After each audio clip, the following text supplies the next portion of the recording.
Your recording. This is all yours. So let's start solving the equation of human life. Thank you. Yes, thank you so much. Thank you, Sunilji. Radhe Radhe. Good morning, good evening, everyone. Welcome to Daily Wisdom from Bhagavad Gita session. Radhe Radhe Nitinji, over to you. Radhe Radhe Shyamji, Rahulji. Radhe Radhe Pallaviji, thank you. Thank you, Madanji and Sunil Bhai, for a wonderful session on Patanjali Yoga Sutra. We make a transition to Bhagavad Gita. And welcome. We still have 2 more minutes to go, so we can have a bit of an informal interaction if you want, or I can make the announcements, whatever you prefer. So yes, we'll make those later anyways. Yeah, we can wait for an hour. Yeah, when everybody's here. Yes. So good morning and good evening to all of you. Hope you're doing great and excited to be back. I'm certainly am. So anybody who wanted to talk about anything, we had 2 minutes, especially if you're new to session, we'd love to hear from you, know about you, and see you as well. So that'll be good. We have 60 more seconds before we get started.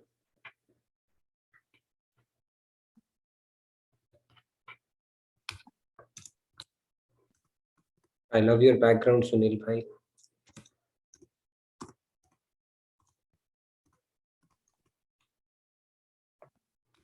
Okay, I think I'll have to do all the talking. So welcome again, Radhe Radhe, good morning, good evening. We will be starting in about 60 seconds from now on with our opening prayers. Okay. Something interesting was about to happen. So today we will discuss about the fundamental mistake that happens, and we'll go into a little bit of mathematics as well today. Not too deep, but a little bit of it, just to illustrate the concept that is very important with regards to our spiritual journey and the choices that we make. So without much ado, I think it's 9 o'clock. So let me share my screen and we will get started. So let me share my screen. 4.19 is what we are on. Let me share the screen and we will get started. Are you able to see my screen? Yes. Great. Okay, we can get started with our opening prayers. Gurur Brahma, Gurur Vishnu, Guru Devo Maheshwara, Guru Sakshat Parabrahma, Tasmai Shri Guruve Namaha. Vasudeva Sutam Devam Kamsa Chanuramardanam Devaki Paramanandam Krishnam Vande Jagadgurum. Krishnam Vande Jagadgurum. Radhe Radhe, good morning, good evening once again. So let's get started. Today we are on Shloka 19th, chapter 4. Oh my goodness.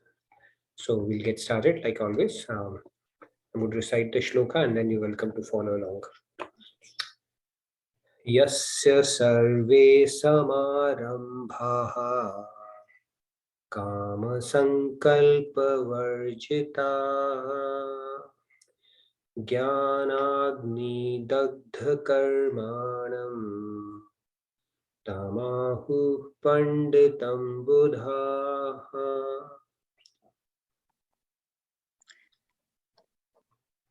Radhe Radhe Shyamji, please go ahead. Shyamji. Radhe Radhe. Can you hear me? Yes. Yes. Yasya sarve samarambha kama sankalpa varjita ज्ञान अग्नि दग्ध कर्माण तमाहु पंडित बुद्धः.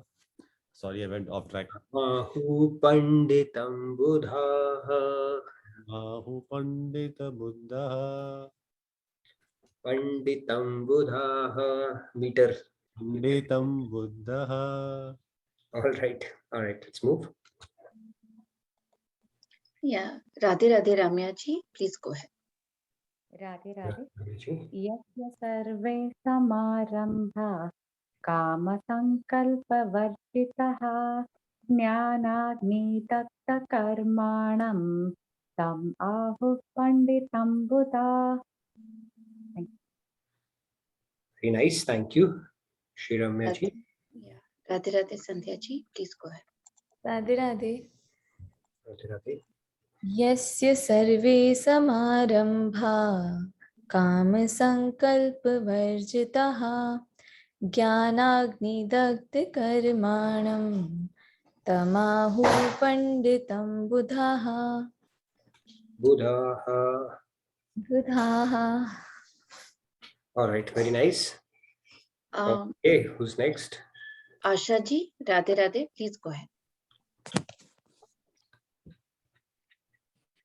यस्य सर्वे समारम्भाः कामसङ्कल्पवर्जिताः ज्ञानाग्निदग्धकर्माणं तमाहुः पण्डितं बुधाः. Thank you. Wow, beautiful. Thank you so much. Yeah, Sam ji, Radhe Radhe, please Radhe go ahead. Radhe Samji.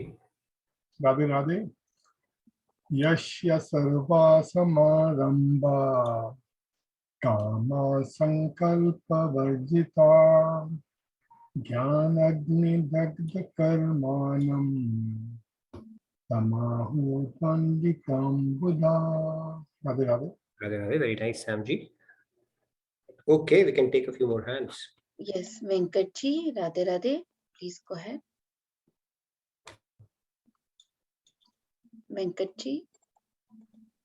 Yes. Radhe Radhe ma'am. Sorry, it was a double muted. Radhe Radhe Nitin ji. Yasya sarve samarambhaah kama sankalpa vajjitaah jnanagni dagdha karmanam tamahuh panditam buddhaah. Very nice, Venkaji. Radhe Radhe. Thank you. All right, we can pick up a few more hands and then get Yes. started. Rahul ji, Radhe Radhe, please go ahead. Thank you for being. Radhe माता दी. Mata यस्य सर्वे समारंभा काम संकल्प वर्जिता ज्ञानाग्निदग्ध कर्माणं तमाहु पंडितं बुधा. Very nice, Rahul. Jai Shri Ram. Yes. All right. Akshata ji, Radhe Radhe, please Radhe go ahead. Ji, please go ahead.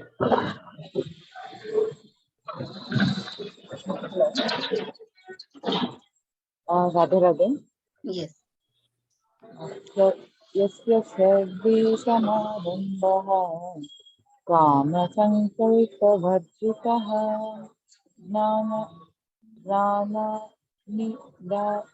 ज्ञानाग्निदग्धकर्माणं तमाहु पण्डितं बुधाः.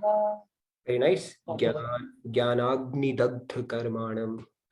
Very nice. All right, let's pick up real quick. I think we can cover everybody. Yes, Vandana ji, Radhe Radhe, please go ahead. Radhe Radhe. Radhe Radhe. यस्य सर्वे समारम्भाः कामसङ्कल्पवर्जिताः ज्ञानाग्निदग्धकर्माणं तमाहुः पण्डितं बुधाः. Very nice, Vandana ji. Good to hear you after a while. Thank you. Thank you. Yes. Yes. Radhe Radhe, Ashutosh ji, please go ahead. Yeah. Radhe Radhe यस्य सर्वे समारम्भाः कामसङ्कल्पवर्जिताः ज्ञानाग्निदग्धकर्माणं तमाहुः पण्डितं बुधाः. Wonderful, Ashutosh ji. Radhe Radhe. Yes. Sumesh ji, Radhe Radhe, please Radhe go Radhe, ahead. Sumesh ji. Radhe Nitinji, Radhe Radhe everyone. Yasya sarve samarambhaha काम संकल्प वर्जिताः ज्ञानाग्नि दग्ध कर्माणं तमाहुः पंडितं बुधाः. Very nice, Radhe Radhe. Sumesh. For those of you who don't know, Sumesh ji is from the same state where I have done my engineering from, Jharkhand, that is. So always good to hear you, Sumesh ji. Radhe Radhe. Let's move on. Yes, Priya ji, Radhe Radhe, please go ahead. Radhe Radhe. Radhe Priya ji. यस्य सर्वे समारम्भाः कामसङ्कल्पवर्जिताः ज्ञानाग्निदग्धकर्माणां तम् आहुः पंडितं बुधाः. Very Radhe nice. Radhe. Thank you very much. Radhe Radhe. Beautiful, yeah. Meenakshi ji, Radhe Radhe. Radhe Radhe, Meenakshi ji. Radhe Radhe Nitin जी, राधे राधे पल्लवी जी. यस्य सर्वे समारम्भाः कामसङ्कल्पवर्जिताः ज्ञानाग्निदग्धकर्माणां तमाहुः पंडितं बुधाः. Wonderful. Very nice, Meenakshi ji. All right, we are down to last two. So let's take that and then we'll get. Yes. Pragi ji, Radhe Radhe, please go ahead. Yes, Pragi ji. Radhe Radhe. Radhe Radhe. Sorry. यस्य सर्वसमारम्भा कामसङ्कल्पवर्जितः ज्ञान अग्निदग्धकर्माणा तमाहुः पंडितं बुधः. Very nice, Pragi ji. All right, last two. We'll take. Lakshmi ji, Radhe Radhe, please go ahead. Yeah, Radhe Radhe everyone. Vyasa sarve samarambha kama sankalpa varjita jnanagdidagda karmana tamahu panditam buddha. Radhe Radhe. Hope your throat feels better. Yeah, it's not good. That's why these 3-4 days I didn't had an opportunity to do. Thank you. We feel better. All right, last but not the least, Rupa ji, please go ahead. Rupa ji. Radhe Radhe everyone. Please go ahead, Radhe. Rupa ji. Yasya sarve samarambha kama sankalpa varjitaha jnanagnidaggda karmana tam ahu panditam budaha. Wonderful. Thank you, Rupa ji. So let's get started. Radhe Radhe ji. Radhe Radhe. Yasya means whose, sarve means every, samarambha undertakings, kama desire for material pleasure, sankalpa resolve, varjita devoid of, jnana divine knowledge, agni in the fire, dagdha burnt, karmanam actions, tam hymns, ahu address, panditam a sage, buddha the wise. So short translation for the shloka goes like: the enlightened sages call those persons wise whose every action is free from the desire for material pleasures and who have burnt the reactions of work in the fire of divine knowledge. So here Lord Krishna is talking about enlightened sages, people who are wise. Today we are going to focus on what makes us unwise, a little bit about that concept, and then we will continue on this topic.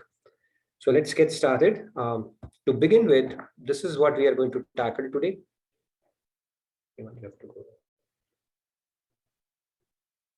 Just give me a sec. I need to fix somebody.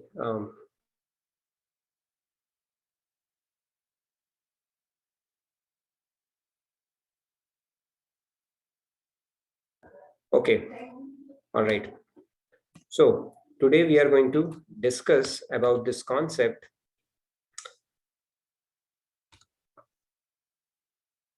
of, if you're going to solve an equation, right? In this case, the equation is human life. Let's say there's an equation, complex equation you were to solve, and in the process of solving it, if you look at the step one, you made a very simple mistake. Although it's simple, but it's a foundational mistake in the very step one. I remember during my exam days, Let's say, the entire question is done very systematically, but our maths teacher would come and say, no, you don't get any credit for all the steps because you made a mistake right at the beginning, right? It's very disheartening to know that. So you make that mistake and then rest is history.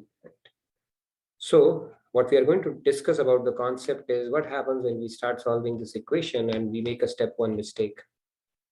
And we'll all get to know what that step one mistake is, because what Lord Krishna is talking about is the enlightened sages, what makes them wise. And we are going to talk about what is it that makes us different from that, right? Why do we desire for material pleasures, and where do we get it wrong, and why do we get it wrong is what we are going to discuss a little bit today.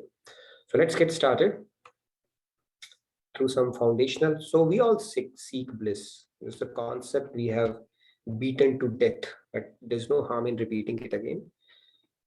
We do seek bliss. Right? Nobody teaches us to seek bliss, and nobody trains us to seek bliss. And regardless of which nationality, creed, caste, country we belong to, we all seek bliss. Right? And even when we cry, we are seeking bliss.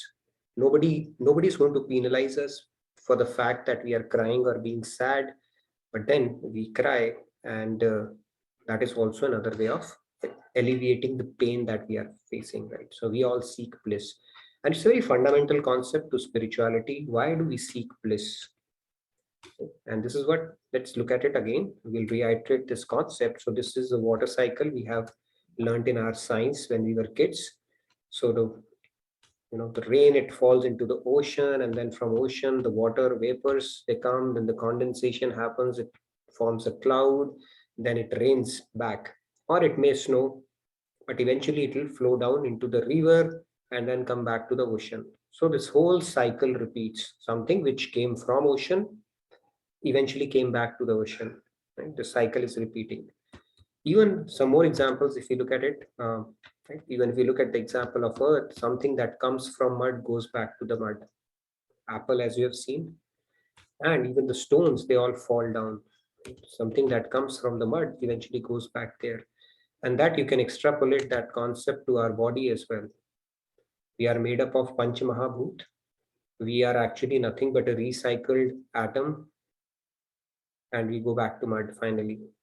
Right? No matter whatever religious practice we follow, what comes from mud goes back to mud. Right?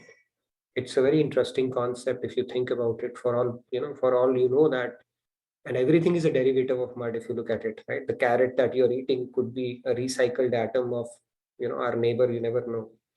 Quite possible. So we all are. Everything is a derivative of mud and goes back to mud. But we are not mud. Okay, we are not mud. And that is the cardinal mistake we're talking about. So that is there. And then this is the principle where the part seeks the whole. So if you look at it, eventually what's happening here? Each fragment is naturally drawn towards its whole. And our scriptures tell us God is an ocean of bliss, infinite bliss, and soul, being a fragment part of it, has no option, no choice, but to seek that natural urge for bliss. Right? Somebody cannot say that I will not seek bliss. Nobody can say that. Even masochists, people who revel in inflicting pain upon themselves, they do it because they are seeking bliss. They enjoy doing that. Okay? There are people who are like that as well, by the way. So everything is driven by bliss, and as an eternal fragmental part, we have to seek bliss. You cannot say that, no, from tomorrow I'll wake up and I'll not seek bliss. You cannot do that. That is how, because that's who we are. That really defines who we are. Now, this is fine. Now, what's the point is what we are going to get into. Now, we are seeking bliss. That's one part of the story. However, let's look at it now. Now, this is the world of matter, right? Insentient aspect, which is made up of bricks, stones, silica, gadgets. They are made up of silica and all that stuff. This is an insentient. This is the world of matter. There is an insentient world, and then there are sentient beings. They are made up of mud. However, they have something which makes them sentient, the divine soul part of it. That is one side. And on the other side, we have God. Now, in this ignorance, what happens what is the ignorance? In the ignorance of understanding who we truly are, we start performing actions to attain bliss from the world of matter in the reverse direction. You see where the person was supposed to run and which direction this person has started running. So this has happened. Instead of seeking bliss from where God is bliss and bliss is God, God is love and love is God. That is what the scriptures say, right? Not just Sanatan Dharma, but even in Bible, and for that matter, any scripture you pick up, any religion. This is the definition. Now we have to seek bliss. We are wired, programmed to do that because there's no other option that we have. However, the direction that we have picked up is just the opposite. We've started seeking bliss in a direction which is absolutely opposite to where we need to be going. Now, can we churn butter out of this water? It's looking milky. Can we do that? Of course not. It looks milky, but we cannot do that. Can we extract oil out of sand? Yes or no? No. It says it no, we cannot do that. Can we pass a camel out of the eye of a needle? No. Scriptures say it may be possible. All these things that we said, it may be possible. However, extracting bliss out of this world is still not possible. Okay, so let's etch it in our mind. This futile practice that we have been doing is not possible. You can extract oil out of sand. You can pass a camel from the eye of a needle. But extracting happiness, the bliss that you are seeking out of this world is still not possible. That is how strongly, clearly, unequivocally saints and scriptures have told us very clearly. Okay. Now let's move on. So now soul being a tiny part of whole, we have already spoken about this concept. It naturally seeks bliss for itself. Isn't it amazing if you look at it? We all are different, fingerprints are different, tendencies, propensities, thoughts, everything is different. Still, there is something which is binding us, which is this craving for bliss, because we are part and parcels of God. Now, if we look at it, this is who we are. And now, because of this material energy, which has engulfed us, ignorance that has overcome us, we start identifying ourselves with our mind and our body. So the thought that comes to our mind, right? There will be a thought that will come. We start associating with it immediately. We think we are our mind. We think we are this body. And we have such a strong, binding to our body as our identity that is how we spend our entire life. In fact, it is said when we depart from this body, basically that means death, it takes the soul about few days. There are certain rituals that happen for a certain period of time, right? That happens so that the soul gets a closure. When it looks at itself lying somewhere, we can do that practice, by the way, in our meditations, subtle body meditations, where you can travel out of your body, astral travel, and look at your body and all that stuff. But when the soul looks at its body, it's very hard for it to digest it. This was not me. Every day in the mirror, I used to look at this and think this is me. It is actually not me. Okay, that much strong association we form with our identity with this body, which is more like a rental we get. Every lifetime, we get a rental made up of mud, and then finally we have to leave that rental. Okay. Even for the world, Shimaraji says that when we live in this world, we start forming such strong bonds with our, the objects, the houses, the car, and relatives, and everybody, and start thinking, it's like somebody's driving a car, and the car hits something, and you feel it's hit you, right? So our identity becomes very synonymous with material things around us. So he said, when you live in this world, live like a dharamshala, a place of temporary residence. When you go to a motel or a hotel or a dharamshala, do you really care what kind of curtains and walls and all these things are there? Probably if you have paid a lot of money, but normally you won't care. You would just spend your time there, and you have to go somewhere else. So they say just live with the same consciousness in this world as well. We don't know when we have to vacate that motel, and we don't know when we have to vacate this rental. made up of mud when the time would come, right? So that is now what we have started. The point here is we wrongly associate ourselves with this body and this mind. The moment anything comes to our mind, we think it's impacting us. It's something that has a strong significance in my life.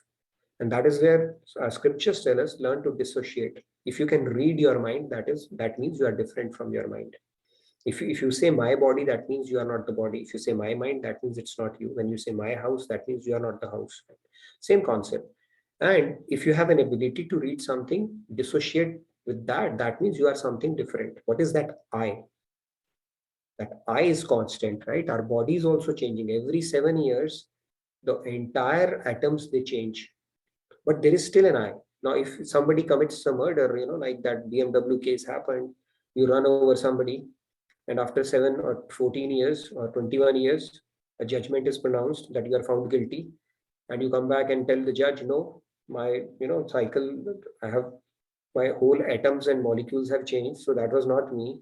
Will judge agree? No, that I is still constant. Who was that I? The body has changed, your appearance might have changed, but I is constant, right? And we also know intuitively, when we look at our pictures from our childhood, this is me, right? People may not recognize. They'll say you used to look so cute, not anymore, but we know intuitively it's us only, right? That I remains constant always. So the point here is we wrongly associate ourselves with our body and mind, and that is the fundamental mistake that happens. Okay, so the fundamental mistake, once you have made that mistake, then what happens? It will lead you to.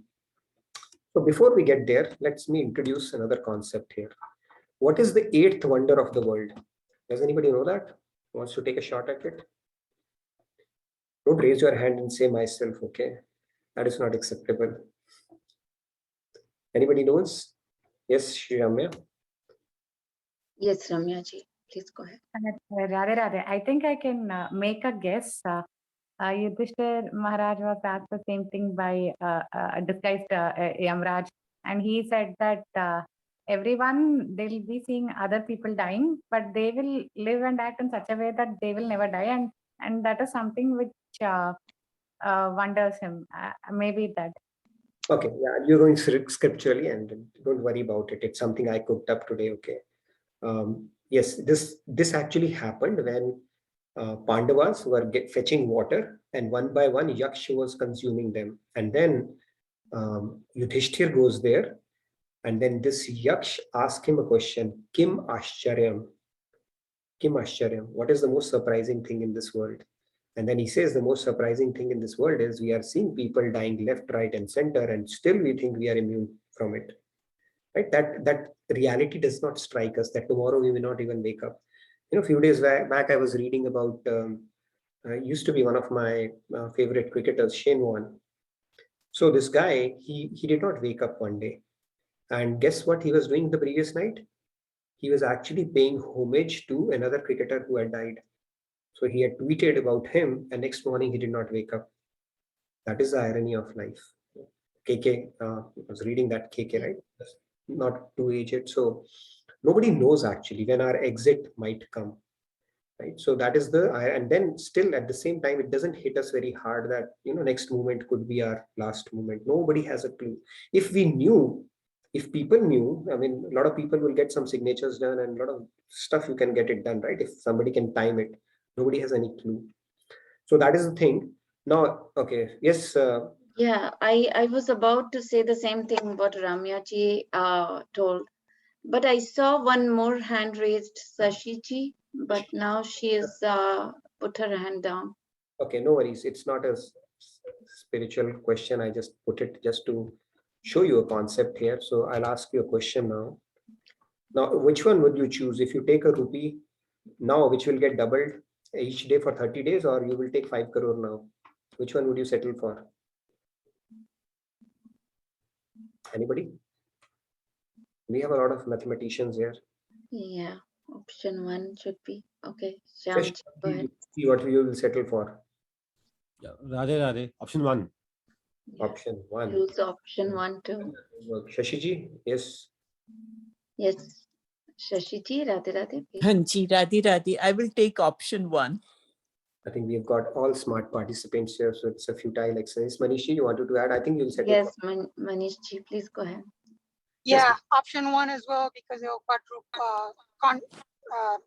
the over time it'll grow even more. Right. Yeah. That's true. Even Kumar ji and Surinder ji has also mentioned option 1. That's true. So let's quickly go there. That's true. So that is the eighth wonder. Eighth wonder is the compounding effect that happens in our life. Okay. Now, if you look at it till day 11, it's nothing big. 1024. So 5 crore, the guy who has taken 5 crore will be smiling away to glory. If you look at till day 20 also, he'll say, all right, big deal. He's gotten 5 lakhs. Nothing major. And if you look at the next one, obviously here also he's saying, okay, you did well, 3 crores, but I'm still smiling. And there are only 4 days to go. And now the real magic happens, right? Day 30th, 53 crores. And if it was a 31 day, even if it was a leap year, he has already beaten him. It will become 100 crores. So that is the eighth wonder, the compounding effect that it has. And this is what the entire financial industry, the hedging and everything is based upon. Now the concept here is when you have made a mistake. Now let's talk about it. Here is a fish out of water. Right? You bring this fish a lot of precious stone, give it a lot of precious stone, gemstones, and everything that you do. You think it will serve the purpose of the fish? No. It will not, right? We know that all fish needs is water. Similarly, you got a parrot in a cage and then you start polishing the cage and you continue polishing the cage and decorating the cage and taking care of the cage. Will it serve the parrot actually? No. It will not, right? We all know, we can understand this. Now, the analogy here is, if you look at this gentleman, which is none but us, we look at money, car, house, relatives, Hawaii trip, gadgets, cappuccino, all these things that our life is usually centered around in a hope of getting that elusive happiness. You think it's going to give us happiness? It's the same analogy. When you are divine, it's like fish out of water. No matter what you give it to the fish, it will say, no, I need more. No, that is fine, but I need something else. And that quest will continue. It's like parrot in a cage. No matter what you keep on doing to the cage, parrot will say, I'm still starved. Okay, you have polished it, but no, I still need something else. So similarly, all the objects or the material objects that we are running around in the reverse direction are not going to give us the bliss or the happiness that we have been seeking. And because we have made that fundamental mistake, just think of it. We are perpetuating it lifetime after lifetime. It builds, sanskars build. The more you get entrenched into the world, the more it will deepen your belief that, okay, I haven't gotten happiness today, but tomorrow I will. Or I haven't gotten happiness, but I know somebody who has. Right? This is just an illusion or a hallucination you create in your mind. Right? If you ask somebody, are you happy? Okay, kind of, but I know somebody who is, because they have so things. So you go to that person, are you happy?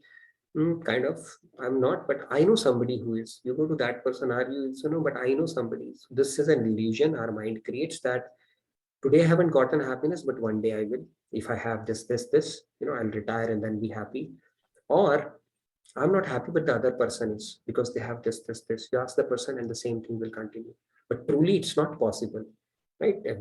It's just not possible, because we are a divine, and unless we get the divine bliss, our soul will say, no, I need something more. And this will continue all the way up to Swargloks, the 7 levels of Swargloks, even till Brahmalok, which is the topmost bliss a soul can hope for. This will continue. Even at that point, you will feel something is missing. It's called living on 99. That one elusive run you will not get, which makes a century.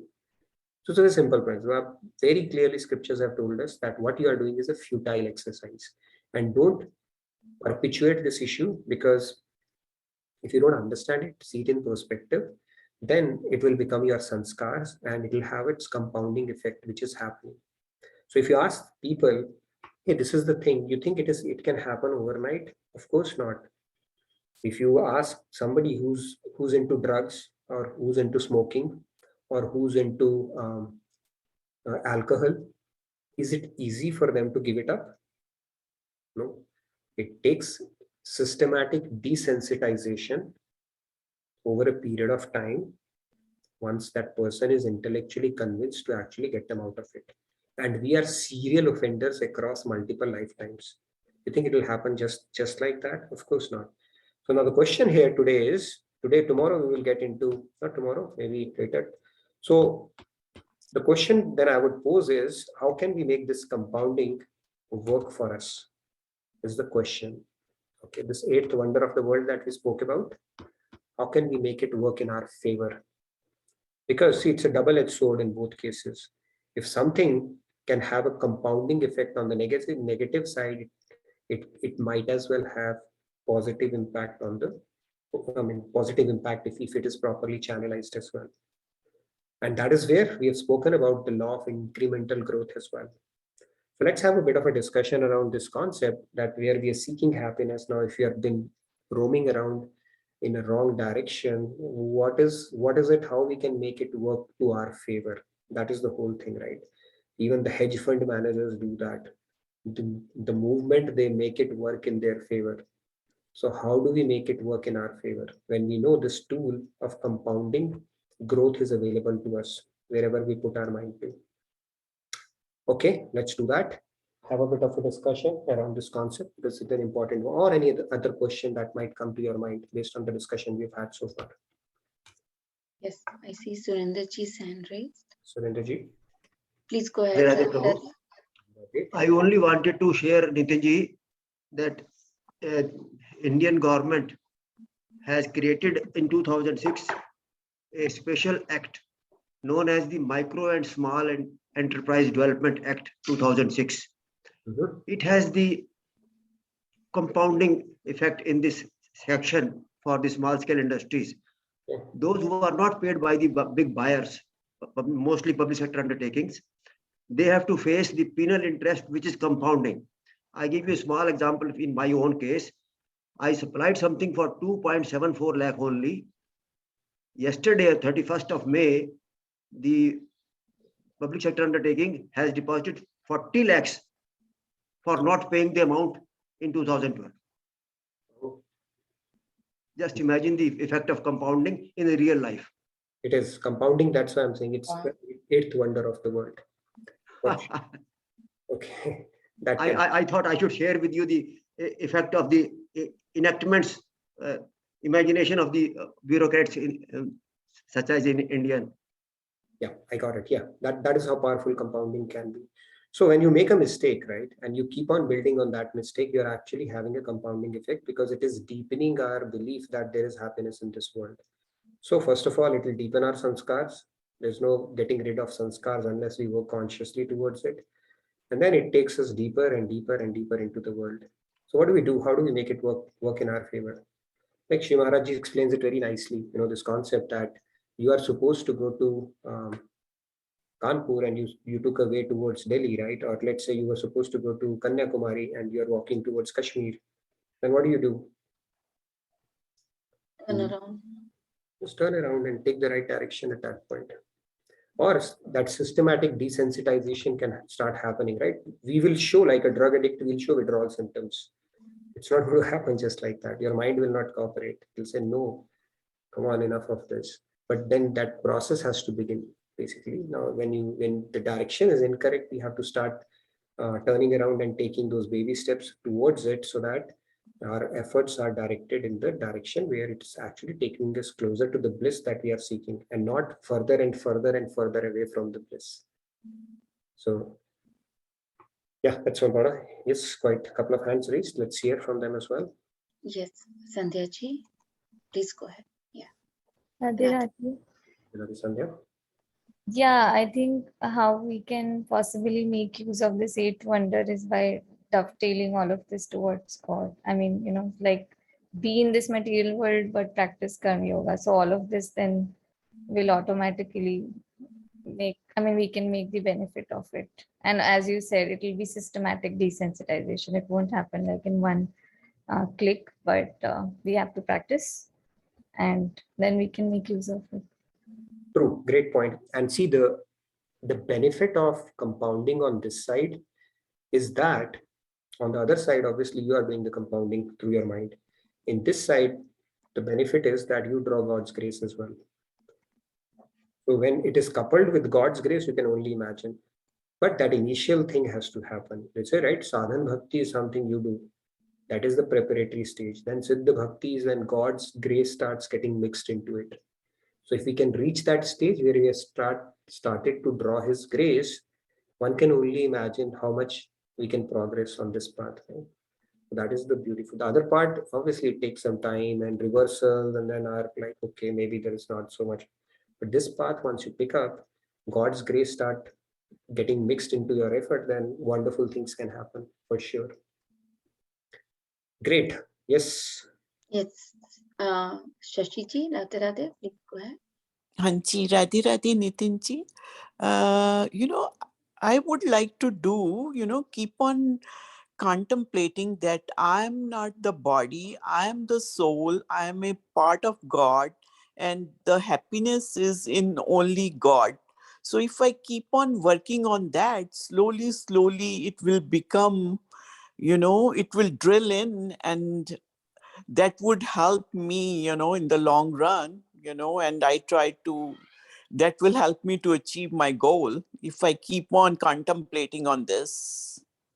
Very, very true.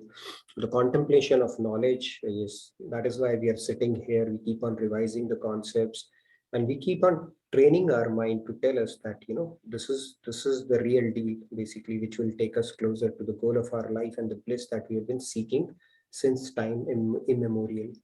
And that practice needs to be deepened, and more faith and more devotion we develop, the better off we will get, right? Our intellect starts cooperating. Then once we are intellectually convinced, once the why part of it is clear, then rest starts falling all by itself. Once we are intellectually, like Swamiji says so beautifully, somebody asked him, why did you take sannyas? Why did you take sannyas? It's a very simple question. And typically people think something bad would have happened in their life, right? They might have had some kind of a material reversal. He said very simple answer. He believed in this knowledge. So he was intellectually convinced. He simply believed in this knowledge. And that's all is needed. But our belief, we have to solidify it over time, because we believe, but percentages vary. Kind of, okay, this is fine, but that is also fine, kind of a deal. So, and then as we keep on deepening our belief, automatically our practice will also start getting solidified. Great point, Shashi. Thank you so much. Thank Yes. you, yeah.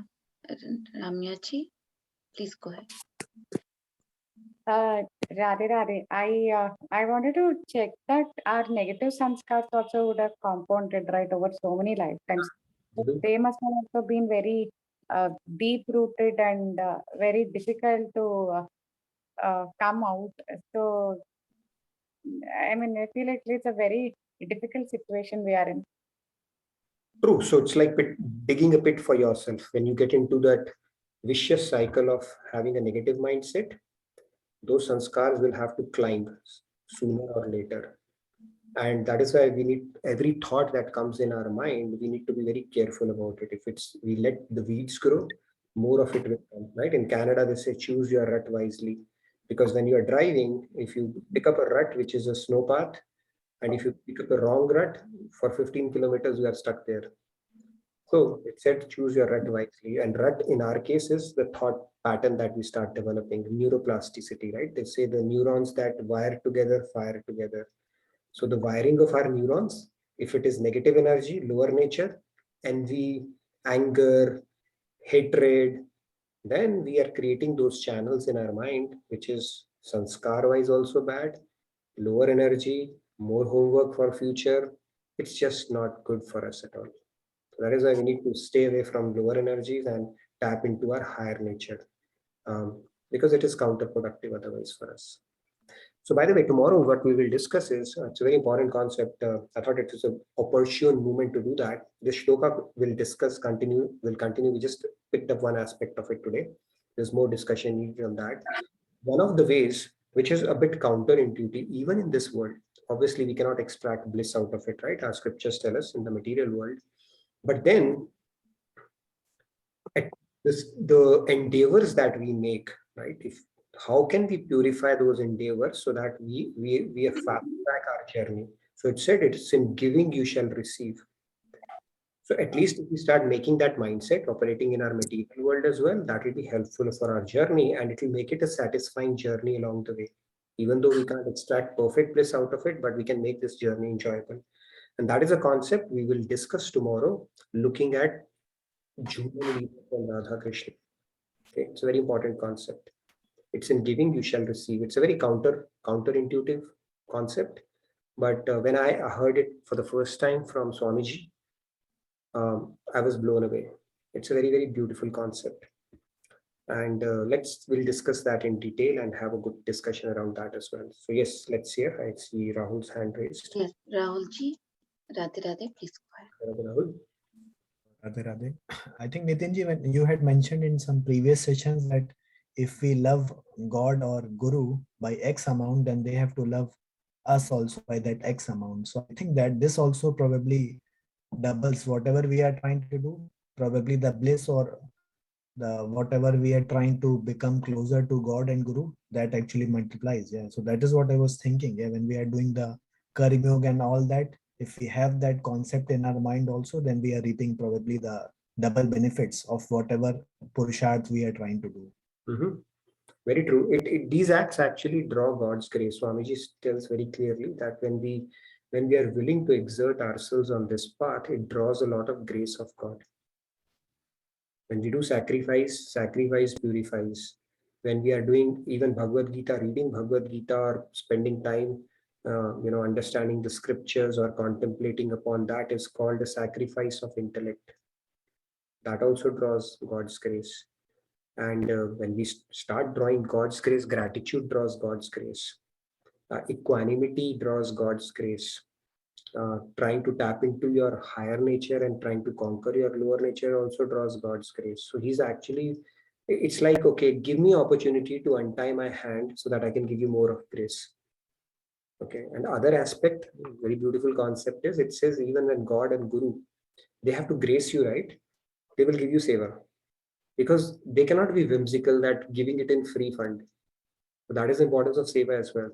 So these principles are so time tested and reiterated multiple times by a saint that you can experience it in your life. Start aligning to these principles and start seeing that change. You start experiencing that change yourself. You don't have to go to anybody or take that proof from anybody else. The proof is in your experience itself. Great point, Rahul. Very, very true. God is obligated to love you in the same emotion at the same time, to the same intensity as you do, whenever you do that. So if you shed a tear, he has to shed a tear. It's his rule. Right? That's what Swamiji said, that in world we can second guess how much the other person loves us. But in case of God, you don't have to second guess. You just have to ask yourself how much you love God. You get an answer. You don't have to go to anybody, right? Yeah. Yes, one more hand is there. Yes, Samji, Radhe Radhe, please go ahead. Yes. Radhe Radhe, Nitinji. I didn't understand this compounding concept. I mean, is it same in material world as well as in devotional path also? Okay, that material path as well as devotional path. Formula. The point that I was trying to make it is that you can really build on it fast based on how intense effort that you put in. There's not a formula. Don't think that on 3rd day, 30th day you are Bhagavad Prapt. That's what it means. No, the point here is it can add up really fast. So if you are building bad sanskars, that can add up really fast. And if you are lifetime after lifetime, you're running after material things and you're deepening that conviction that there is happiness in this world and you're not systematically working on it, then it can really build fast. And that is why, a lot of us struggle actually when we try to desensitize our mind, the natural propensity that it has towards the world. That was the idea. And similarly, you can build it incrementally on the spiritual path as well. If you start progressing on this path, aligning to these principles, within a matter of few months, you will see a lot of difference. You will see the version that I started off with and the version that the current version is. There is a lot of difference between that. So that is the idea. Don't hold me accountable on the formula, okay? And Okay. So the answer is this one, right? We have to do karma yoga. We have to turn towards God. That is yes, the answer. Okay. answer is we have to do karma yoga. That is one aspect of it, right? Karma is a stepping stone to something more deeper. And secondly, we have to put our mind to devotion, listening to discourses, contemplating on knowledge, associating with right kind of people who give you uplifting, noble thoughts, refraining from gossiping, not associating with negative energy, becoming optimistic and hopeful, seeking help from God, asking God for God. All these practices, they go hand in hand. So you take the main course dose, and at the same time, you need to take the supplements as well along the way. Right? Do the meditation, ekant sadhana. These are the practices that actually help us on this path. And whatever we get, we need to preserve it. That is equally important. If we are earning 10 rupees and spending 100, then net we are still minus 90. Right?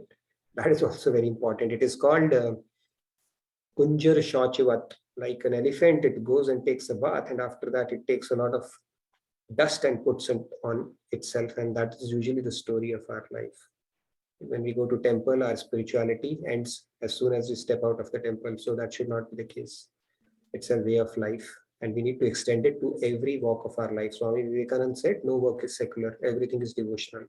So you can actually, even when you're working in kitchen, you're cleaning up your home, one way of looking at it is these people create a mess and I only have to clean it up. Second way of looking at it is, okay, what if Krishna comes and inspects me? He would like to see it clean. That's what Shabri used to do. She did it for 40 years waiting for Lord Ram. So every work can be devotional if you really think about it. And that is a mindset eventually we all have to get into. Easier said than done, but aspirational goal, right? Wow, what a beautiful point, Nitinji. Yeah. So before we move on to Asha ji, everyone, the feedback tracker has been posted. Please jot down your questions, your queries, your feedback and comments in the feedback tracker. And Nitinji, should we take a moment for announcements? You can take 2 moments for announcements. So first, very important announcement is for, as of now, we all know that there is Yoga International Fest, JK Yoga International Fest of Yoga coming up, which is from June 15th to June 21st.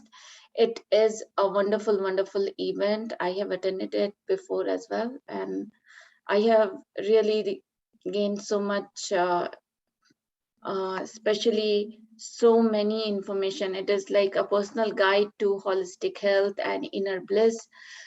So many renowned talks, and it's a great event. Please do not forget to register. And the great part is that it is virtual as well as in person. And so just wanted to add, Swamiji's keynote speech is going to be there twice, beginning of and towards on the first and the last day. Plus, he will be in conversation with a lot of renowned personalities like Swami Sarvapriyanand and notable personalities, as you can see.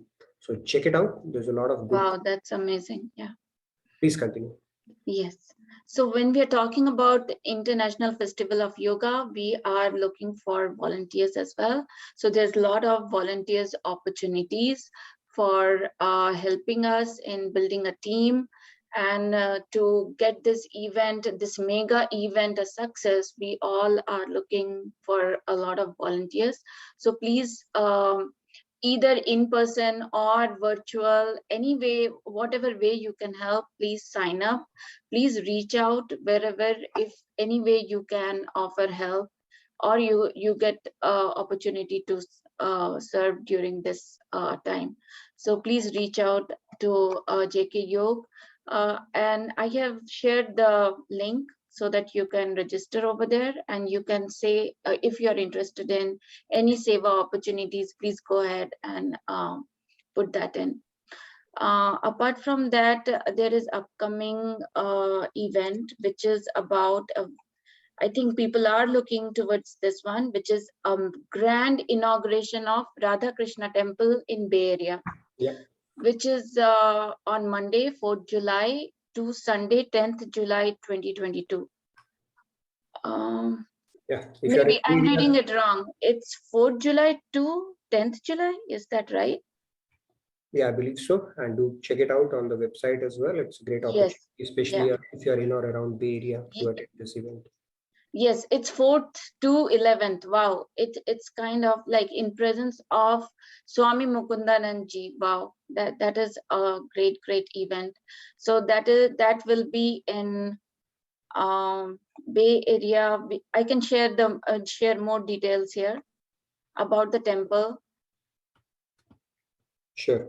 which is in Silicon Valley. Yeah, I'll share more information about that. So that is going to come. So that's it from my side. Please feel free to add, Nitinji, if I missed something. Sure, no, that's fine. And then we have a milestone event for the fundraiser that is also going on. It's this Saturday. Do check it out as well. Again, let me share a fundraiser. I wanted to thank a lot of people around it. So, we set out with the target of 11,000, and within no time, if you look at it, it's close to 8,000 already. So my heartfelt gratitude to all of you who have generously come forward and done that. This will continue, and it's going to be matched dollar for dollar by Nanban Foundation. So if you feel inspired, please do take a look and plan to attend the session as well if you need more information around it as well. So I've posted the link as well. Now let's get back to our discussion. See a couple of Thank you, Nitinji. Thank you for waiting, Asha ji. Please go ahead. Radhe Radhe. Radhe Radhe, Asha ji. Thank you Radhe Radhe Nitin ji कितनी भी बार हम लोग सुनते हैं कि हम body नहीं है सोल है 50 करोड़ बार हम सुनते हैं जब से समझ में आई है तो फिर भी हम लोग माया की इफेक्ट में आ जाते हैं कि भूल ही जाते हैं कि ऐसा हो ही जाता है तो अब जब हम ये स्पिरिचुअल पाथ पर जाने का ठान लिया है हमने तो उस वक्त कुछ ऐसा जो स्तोत्र वगैरह हमें आदि शंकराचार्य वगैरह ने दिए हैं तो उसमें से एक है मेरी पसंद का मनोबुद्धि अहंकार चित्तानि नाहम न च श्रोत्र जिह्वे न च घ्राण तो वो अगर हम कुछ ही मिनट के लिए सवेरे या एनी टाइम आप मन में उसके अर्थ श्लोक रटने की जरूरत नहीं है मगर उसके अर्थ अगर आप हमने मन में बिठाते जाए तो ये मैं जानती हूँ कि स्टेप बाय स्टेप वो हमें याद आता रहे कि this is the fact this is the परम सत्य और दूसरी बात मैंने ये सोची जब आपने कहा कि डिवोशन किसी भी टाइम मन में रहना चाहिए और अनुसंधान जैसे पहले हमें बात हुई थी अनुसंधान रहना चाहिए तो at this stage and age I have experienced that कुछ भी काम करो मन में बैकग्राउंड में जैसे मन को अनुसंधान में रखे कृष्ण को काम अपने पूरी 100% दे के जो काम करते हो वो करिए कुकिंग भी जैसे सबने बहुत बार बात की है मगर मैं ये क्या सोचती हूँ कि छोटे छोटे जो पल जिंदगी बहुत ही कम है गिनकर सांस लो तो जो भी मैं क्या करती हूँ कि स्टेयर केस उतरते वक्त आप और कुछ नहीं सोचते हैं तो मन में ईश्वर का स्मरण जो भी आपको पसंद हो तो वो कर सकते हैं फिर पानी का जग मैं नल से भरती हूँ मैं अपनी बड़ाई के लिए नहीं कह रही हूँ मैं ये करती हूँ हम ये सब कर सकते हैं I am also in learning process and I am not perfect at all तो पानी का जग भरते हैं तब हम जब शिव की पूजा नहीं कर सकते मगर जब पानी जग में पड़ता है तो हम जैसे जलाभिषेक कर सकते हैं तो वो हम कर सकते हैं मन में मानस पूजा सबसे बड़ी है तो ऐसे छोटी छोटी बातें हम कर सकते हैं तो वो क्या है मन कंटिन्यूअसली आपका मन अनुसंधान में रहता है. Thank you very much. धन्यवाद आशा जी, आपके विचार बहुत ही उत्तम और अनुग्रहण करने योग्य हैं. मेरी अशुद्ध हिंदी क्षमा याचना. नहीं, I'm comfortable to listen to your fine English, and it's okay. Did you say fine or funny? But I'll take it as compliment. No. It's you are wonderful. You are doing. बहुत अच्छे आपके विचार हैं, बहुत ही अच्छा. I think बहुत practical tools दिए आपने. मनस सेवा is the key. हमने कल भी we discussed an example yesterday between Arjun and Bhim, right? Bhim was lying down and Arjun was putting flowers to Lord Shiva, and then Krishna, in order to break his pride that he was doing puja and Bhim was sleeping, he took him to Shivlok and told him, just a bunch of flowers were lying there, and he asked, where did these flowers come from? He said Arjun was worshipping Lord Shiva, that's where they came from. And on the other hand, there was a big truckload of flowers came. So he asked him, where are these coming from? He said, that guy, right, Bhim, who's sleeping, he's doing the Manas Puja and he's putting flowers after flowers after flowers. So then Arjun understood, that his pride was broken. So yeah, Manas Puja makes a lot of difference. In fact, there's a funny joke about it. I'll quickly tell you that. There was a guy who was miser, super miser, right? Our tendencies overtake us. And he came to know that when you do Manas Puja, you don't have to give any money. You can get the choicest and the most expensive of hars and whatever you want and keep on doing it in your mind. That's simple, right? You don't have to spend even a penny for that. And he started doing that practice. He would do it every day. And he actually perfected it. Okay, he would just do it every day. Now, no money, nothing, just keep on doing it. And then one of the days he was preparing kheer for Thakurji, Lord Krishna. And then he thought, I'm going to put some saffron in it. And then he took the dabbi of saffron in his mind and put it in the kheer. And when he was doing that, that entire dabbi, that entire box fell into the kheer. Now he was confused, his tendency kicked in, even in his Manas Puja. He started taking the saffron out one by one. So Thakurji thought, okay, let me give him the result of his sadhana that he has done so religiously and so nicely. He just held his hand in his Manas Puja and he said, Kanjus Makhi Chus, first of all, you're doing it in your mind and still you're worried about this saffron. So point is, he gave him his darshan. But that is the power of Manas Puja, and Manas Puja is the real thing, not the puja we do with our senses and our body. That doesn't count for anything. That's the key concept to be understood. And that our concept of being religious and doing puja is through our body. It counts for nothing. Body senses don't count at all. It's the mind part of it which counts. And you can do Manas Puja. Don't have to go anywhere. Just keep doing it, whatever you want, through your mind. That's it. And you'll get the same credit. In fact, more credit. Great. Let's hear from others as well.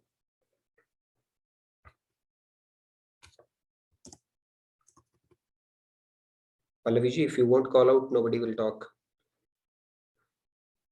So let's call out. I think she got her screen froze. So let's hear from Pragiji, and then we'll go to Swatiji and Samji real quick. Yes, Pragiji, please go ahead. You'll have to unmute yourself. Yes. Radhe Radhe. Radhe Radhe. Okay. Actually, the discussion was going on compounding, right? What I think, even our single karma give us the compounding effect. Like suppose we help someone, okay, we get the physical immediate effect on that. Second, this one is the external effect. Second, what is the motive or the intention behind us?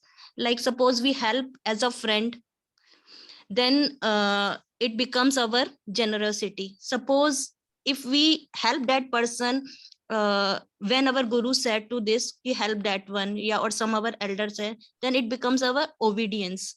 Like suppose if we help someone in exchange of something, like if you I will do this for you and you will again do this, and this become a barter process. So, it means it becomes sanskar. True. This one is the second compounding. Third is the cosmic compounding, cosmic effect.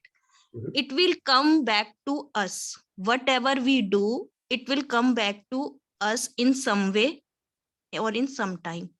So what I want to say, our single karma also give us the compounding effect. Beautiful That point. No, great point. That's true.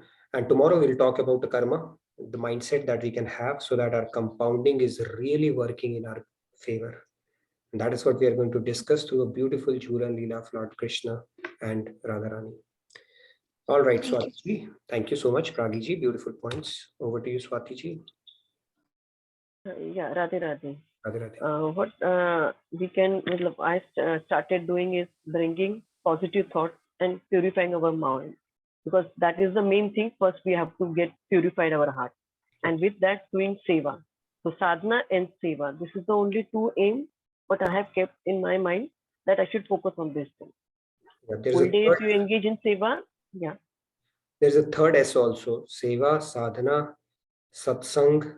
Is there any other S also? Yeah, great.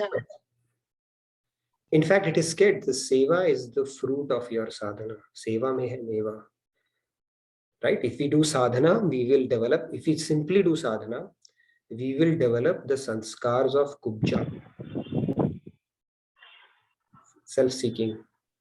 And if we do seva, we will develop the sanskars of gopis, which is selfless.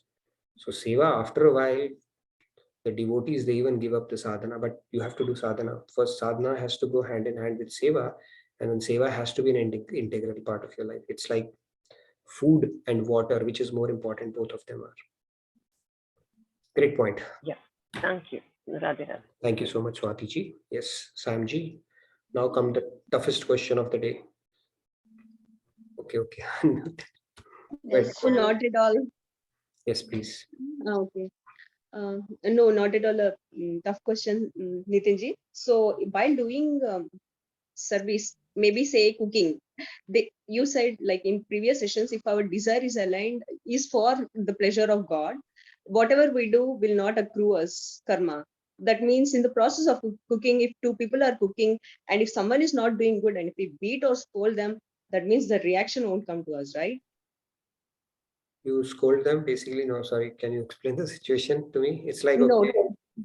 if multiple people are engaged in the same service, and if someone is not satisfied with other service, that they are not doing good, and we are cooking for God.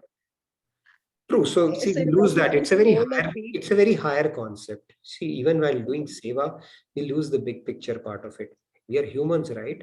We still pick up interpersonal things there, losing the big picture that who are we doing this seva for? So it's only in advanced stages you can get to that. That interpersonal things will come even in seva because we are not yet there. But with knowledge, we have to conquer that as well. Who are we doing this seva for? Right? That big picture in mind. It's end of the day, it's a seva for God and Guru. It's not you versus me. And if we bring the same imperfections that we have in our seva world as well, then that bhav will not be there. So it's a conscious effort we'll have to put so that we are not bringing, we get better over time over that. Because these kind of things can happen in seva as well. Right? My work versus your work, and I'll do it, you'll not do it. Why did you do? So those kind of things do happen. And in fact, we'll talk about it in an example. There's a beautiful example Maharaj Ji has told. I actually put it in a slide. I'll bring it again. When you do seva, you have to, how you can keep the, okay, let me tell that story. Now that we are here, I'll bring it in one of the discussions as well. So there was a Guruji who was lying down. Okay. And he said that basically his two shishyas, they said, okay, we are going to do your foot seva. Okay. So each one of them took one of his foot and started pressing it so that he could lie in comfort. And Guruji, and then while doing that seva, one of the disciple, maybe by mistake or accidentally, what happened, his foot hit the other person's foot. And this guy said, you hit my foot, and he put the foot back to him.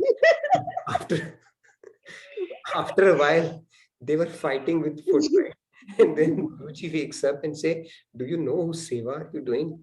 So that's what happens when you are doing seva. You start fighting, forgetting the big picture, whose seva you are truly doing. So that is the key thing we have to remember. Right? And also, even if you look at in India or otherwise, right, when somebody comes to your home, Guruji or whoever, now you want to feed them. Okay. And you will keep on feeding them rasgulla or whatever you have prepared. without really honoring whether they want to eat it or not. So there also, are we doing their seva or our own seva, where we want to feel good? So we have to think that these kind of things are so deep rooted in us, we don't even challenge those. So, but yeah, the seva concept, I love that story. Maharaji has his way of telling something which concept will get stuck. So I always remember whenever those kind of things happen, right? Any thought comes to my mind or you get into those situations, I always remember, okay, which foot I am trying to put on other. End of the day, it's Guru's foot that you are trying to fight with. Shouldn't do that. Yes. Anybody has any other questions or we're good today? I don't see any hand raised, Nitinji. Good. All right. Wonderful. Then we can do our closing prayers, and tomorrow we will go through the concept of it's in giving you get and how we can improve that compounding effect by doing things or inculcating a mindset which is hugely beneficial. That mindset is counterintuitive, but that is the law of universe, that it's in giving one will get. And that is what we will see tomorrow. It's a very, very, very small, beautiful Leela, but a very profound concept. When I heard it for the first time from Swamiji, I was like, wow, how can he so beautifully explained it? So we'll discuss that tomorrow. Great. We can do our closing prayers for the day then. Hey, by the way, this Friday, we may not have a class again. There's some event at temple, which we'll have to attend. So I'll let you know tomorrow in case it doesn't happen, but we'll have a beautiful discussion tomorrow anyways. Okay. We can do our closing. Yeah, for closing prayers, if someone wants to recite today. Okay, Sandhyaji. Yes, Sandhyaji, please go ahead. Anybody else as well? Heetalji. Yes, Heetalji. Go ahead. सर्वे भवन्तु सुखिनः सर्वे सन्तु निरामया सर्वे भद्राणि पश्यन्तु मा कश्चित् दुःखभाग् भवेत् ॐ शान्ति शान्ति शान्ति Radhe Radhe, thank you everybody. Have a wonderful day and a great rest of your evening, and thank you for the opportunity. Thank you so much, Nitinji, for such an awesome session. Thank you everyone for your participation. Have a very blessed day and blessed time. See you all tomorrow in the class. Good to see you, Asha ji. Finally, you turned on your camera. It's so good to see you. Radhe Radhe, Asha ji. Radhe Radhe. You remind me of my Hindi teacher, so I'll try to polish my Hindi now from here. Let me know from you English, fluency in English. Thank you so much. Always good to hear you. All right. Radhe Radhe, everybody. So much. Radhe Radhe, everyone. We'll go ahead and close the bridge.